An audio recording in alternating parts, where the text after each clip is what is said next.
80-র দশকের শেষের কথা। তখন আমেরিকার ক্ষমতায় প্রেসিডেন্ট রোনাল্ড রিগান। ওই সময় হাইড্রোজেন বোমার জনক এডওয়ার্ড টেলর এবং জ্যোতি পদার্থবিজ্ঞানী লোয়েল উড ক্ষেপণাস্ত্র আক্রমণ থেকে আমেরিকাকে রক্ষার জন্য একটি আপাতদৃষ্টিতে উদ্ভট পরিকল্পনার প্রস্তাব দেন। তারা স্টার ওয়ার্স প্রোগ্রামের অধীনে ব্রিলিয়ান্ট পেবলস নামে একটি মহাকাশ ভিত্তিক ব্যালিস্টিক মিসাইল ডিফেন্স সিস্টেম তৈরি করতে চেয়েছিলেন। এই প্রতিরক্ষা ব্যবস্থায় পৃথিবীর নিম্ন কক্ষপথে হাজার হাজার ছোট উপগ্রহ বসানোর পরিকল্পনা নেওয়া হয়েছিল। তবে ওই সময় এই প্রযুক্তিটি অনেক দূরের কিছু বলে মনে হয়েছিল, তাই আর তা বাস্তবে রূপ নেয়নি। এবার ক্ষমতায় এসে মার্কিন প্রেসিডেন্ট ডোনাল্ড ট্রাম্প জানিয়েছেন আমেরিকার প্রতিরক্ষা ব্যবস্থা শক্তিশালী করতে ইসরায়েলের বানানো আয়রন ডোমের মতো প্রযুক্তি বসানো হবে। তবে এটি নামের ভুল প্রয়োগ। ইসরায়েলি সিস্টেমটি স্বল্প দৈর্ঘ্যের ক্ষেপণাস্ত্র ঠেকানোর জন্য তৈরি করা হয়েছে। গত 27 জানুয়ারি ট্রাম্পের সই করা নির্বাহী আদেশে বলা হয়, ব্যালিস্টিক, হাইপারসনিক, উন্নত ক্রুজ ক্ষেপণাস্ত্র এবং অন্যান্য পরবর্তী প্রজন্মের বিমান হামলার বিরুদ্ধে নতুন প্রজন্মের ক্ষেপণাস্ত্র প্রতিরক্ষা ব্যবস্থা তৈরি করবে আমেরিকা। মূলত এটি সাবেক মার্কিন প্রেসিডেন্ট রোনাল্ড রিগানের স্ট্র্যাটেজিক ডিফেন্স ইনিশিয়েটিভ বা স্টার ওয়ার্স প্রোগ্রামের একটি আপডেটেড সংস্করণ। আমেরিকার কাছে এরই মধ্যে এমন উচ্চ ক্ষমতা সম্পন্ন একটি প্রতিরক্ষা ব্যবস্থা আছে যা ground based mid course defence GMD নামে পরিচিত। জিএমডি বসানোর লক্ষ্য ছিল উত্তর কোরিয়ার আক্রমণে ঘটতে পারে এমন অল্প সংখ্যক ব্যালিস্টিক আক্রমণকে প্রতিহত করা। ট্রাম্প নতুন যে প্রতিরক্ষা ব্যবস্থা তৈরির পরিকল্পনা করছেন তা যে কোনো বিদেশি বিমান হামলা রোধ করবে বলে মনে করা হচ্ছে। রাশিয়া বা চীন একযোগে শত শত ক্ষেপণাস্ত্র হামলা চালালেও রুখে দিতে পারবে এই প্রতিরক্ষা ব্যবস্থা।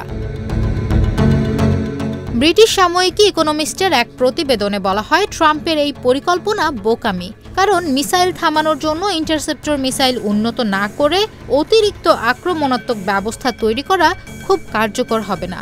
রাশিয়া এবং চীন, যারা তাদের নিজস্ব প্রতিরক্ষা ব্যবস্থা তৈরি করছে, তারাও মনে করে যে মার্কিন প্রতিরক্ষা পারমাণবিক প্রতিরোধকে গুরুত্ব দিচ্ছে না। এতে তার শত্রু দেশগুলো একদিন প্রতিশোধের ভয় ছাড়াই আমেরিকাকে আঘাত করতে পারে। বিশ্লেষকরা বলছেন, ক্ষেপণাস্ত্রের হামলার ধরন পরিবর্তিত হয়েছে।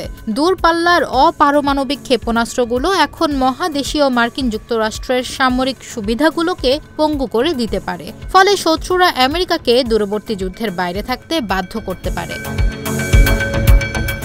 যাই হোক না কেন, ট্রাম্পের পছন্দের ডিজাইনটিও লক্ষণীয়। জিএমডি ক্ষেপণাস্ত্রগুলো যখন উড্ডয়ন অবস্থায় থাকে তখন তা শনাক্ত করতে পারে। ট্রাম্পের নতুন আদেশে এমন প্রতিরক্ষা ব্যবস্থার কথা বলা হয়েছে যা উড্ডয়নের সময় বা বুস্ট ফেজেই শনাক্ত করতে পারে। এটি সেই ব্রিলিয়ান্ট পেবল সিস্টেমের মতোই। এতে প্রচুর ছোট ছোট সশস্ত্র উপগ্রহ থাকবে, যেগুলো সর্বদা রাশিয়া, চীন এবং অন্যান্য শত্রুদের ওপরে নজরদারি করবে। এ প্রযুক্তি টেলরের আমলের চেয়ে এখন বানানো সহজ, কারণ মাস্ক এ প্রযুক্তিকে অনেকটাই এগিয়ে নিয়েছেন। তবে এরপরও এর জন্য বিপুল অর্থ খরচ করতে হবে। যুক্তরাজ্যের ডারহাম বিশ্ববিদ্যালয়ের গবেষক ব্লেডিন বোয়েন বলেন, উত্তর কোরিয়ার লঞ্চপ্যাডগুলোর পরিসরে মাত্র 3 থেকে 4টি ইন্টারসেপ্টর থাকার জন্য আমেরিকার মোট 500টি উপগ্রহের প্রয়োজন হবে। সম্ভবত এর চেয়ে আরও বেশি প্রয়োজন হতে পারে। তবে এ নিয়ে অনেক সন্দেহ আছে। ট্রাম্প তার প্রথম মেয়াদে একই ধরনের ধারণার কথা বলেছিলেন, কিন্তু এজন্য নগদ অর্থ জোগাড় করতে তিনি ব্যর্থ হন। বিশ্লেষকরা বলছেন, এটা সবসময়ই বাজেটের প্রশ্ন। ক্ষেপণাস্ত্র প্রতিরক্ষার জন্য বাজেট দেখেই বোঝা যাবে আমেরিকার জন্য আয়রন ডোম কি।